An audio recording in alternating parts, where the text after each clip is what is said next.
నమస్కారం NSTV news కి స్వాగతం. నా పేరు సంధ్య. ఇక వార్తల్లోని ముఖ్యాంశాలను ఇప్పుడు చూద్దాం. ఆలమూరు గ్రామంలో నిర్వహించిన ప్రజా దర్బార్ కార్యక్రమంలో కొత్తపేట ఎమ్మెల్యే బండారు సత్యానందరావు పాల్గొని ప్రజల సమస్యలను నేరుగా వినిపించుకున్నారు.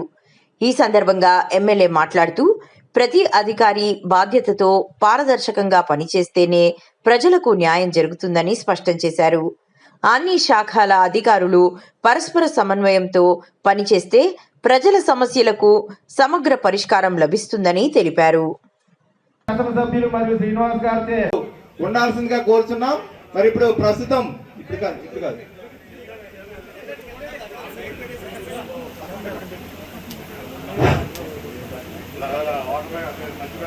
అలాగే అధ్యక్షులు వారు ఈదల సత్యబాబు గారు, అలాగే మన సూరపరెడ్డి సత్య గారు, శ్రీరామ్ గారు, మీరందరూ ప్రజా దర్బార్లో పార్టిసిపేట్ చేయడానికి వేదిక దగ్గర రావాల్సిందిగా కోరుచున్నాం. అధ్యక్షులు కూడా వేదిక పైకి రావాల్సిందిగా గారు, కంటంశెట్టి శ్రీనివాస్ గారు